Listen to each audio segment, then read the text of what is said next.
Okay, so Craig, there's a few things that your mortgage lender does not really care about. You're going to apply for that purchase or that refinance. Going to get your best deal on the purchase finance transaction, or you've listened to the show and you're going to do a no-cost refi, and you got your house in order and you're sharing all the info. Well, here's some things that your lender just really candidly doesn't really care about. They may care about it, but it's not going to be applicable to your transaction.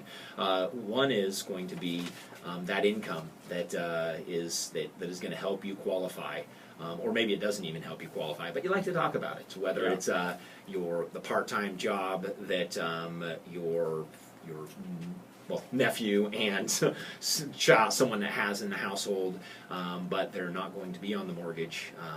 Well, you're not going to use their income, and candidly, if it doesn't enhance your ability to qualify, you don't need it. Yeah, but we'll hear people all the time say, well, my wife makes quilts and she sells them at flea markets or, whatever, and she makes about $500 a month doing that. I mean, that's great and all, but if you're not reporting on your tax return for the last 2 years and we can't document the potential for that future income to continue, it's not going to be used. And non-borrower incomes, bottom line. If you've got a family or friend or a cousin that says, I'll get on the loan with you. Well, if they're not going to be, you can use my income to qualify. My mom's going to live in the basement. Not if they're, right. She gets a Social Security check. Yep. Yeah. And the one you said that the wife makes quilt, or the husband makes patty wax.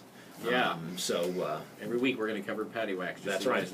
That's right. Also, the lender qualification, it doesn't impact your ability to qualify, your race, your age, and your family status. Those don't impact it. You can be.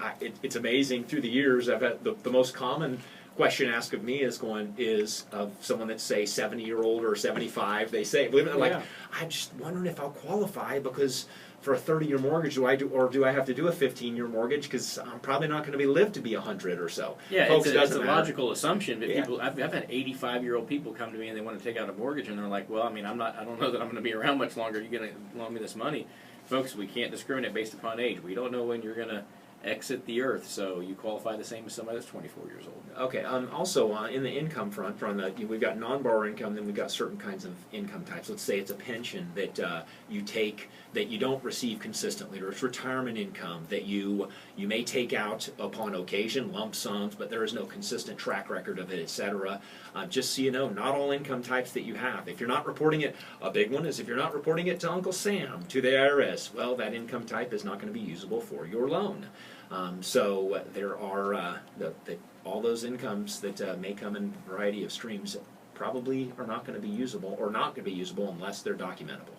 And then the last one is this is the one we hear, probably the most frequent one, Craig, is one of the reasons that one of the myths about shopping around for a home mortgage is that the lender's going to pull their credit, and they shouldn't shop around because it's going to impact their ability to qualify. Right. So if you're looking at something that we don't care anything about, if you want to say from a lender's perspective, is if you've talked to 2 or 3 other lenders, it's not going to affect your ability to qualify for the loan you may be applying for with another lender. You have 30 days to get those inquiries done and shop around for the best deal for you. And again, this myth was created by lenders basically wanting to create a competitive advantage by keeping you from shopping around. It doesn't matter if 10 people pull your credit, as long as it's within a 30-day period of time. It's not going to affect your scores. That's for the same mortgage. Type of credit. Yep, you got it, yeah. Don't go apply for a car loan, 3 new credit cards, and a home mortgage, or it's going to impact your credit score. Exactly.